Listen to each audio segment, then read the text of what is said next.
Hi everyone! Welcome to our video presentation on enriching the criteria for selecting instructional materials in teaching literature. My name is China and I'm here with my members, Regine, Janice, and Glyza.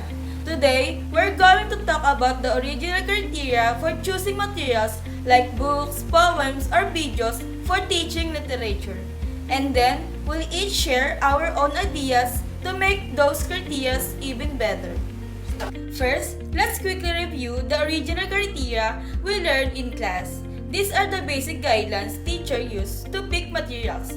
For example, number 1, the material should be relevant to the topic and help students understand literature better. Number 2, they need to be age appropriate, meaning they're suitable for the student, age, and reading level. Number 3, they should be accurate and based on reliable sources to avoid misinformation. And finally, they must be engaging to keep students interested and motivated. Now, for my own encouragement, suggest adding that instructional materials should foster critical thinking and analysis. This means choosing materials that encourage students to question, analyze, and interpret the content deeply, like discussing themes in a story or debating character motivations. Why is this necessary? In literature, it's not just about reading.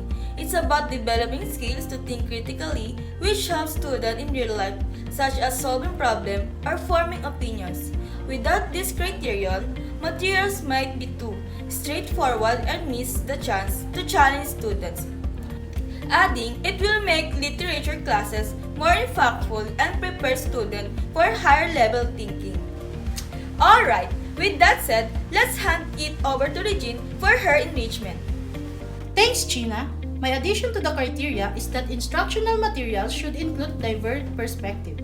For instance, when selecting books or stories, teachers should choose ones that represents different cultures, backgrounds, and experiences, not just the mainstream ones. Why is this necessary?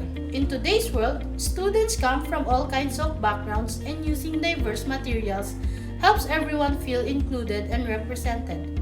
It also teaches empathy and broadens students' horizons, making literature more relatable and reducing bias. Without this, lessons might accidentally leave out important voices, which could make some students feel left out. I think adding this criterion will make teaching literature fairer and more meaningful for all learners. Great job, team! Now, over to Janice. Hello! Building on what Regine said, my enrichment is that materials should be accessible and affordable for all students. This means choosing options that are easy to get, like free online resources or low-cost books, instead of expensive ones that not everyone can afford. Why do I think this is necessary? Not all students have access to fancy textbooks or devices, especially in areas with limited resources. If materials aren't affordable or easy to find, some kids might fall behind, which goes against the goal of equal education. By adding this criterion, teachers can ensure that everyone has a fair chance to learn literature, making the classroom more equitable. It's all about removing barriers so learning can happen for everyone. Thanks for listening. Now, let's hear from Liza. Thank you, Janice. My addition is that instructional material should incorporate student feedback and be adaptable. For example, after using a materials, teacher could ask student what they like or didn't like and adjust future choices based on that. Why is this necessary? Students are the ones learning, so their input can make materials more effective and enjoyable. If we don't include these, we might keep using outdated or boring resources that don't connect with student interest.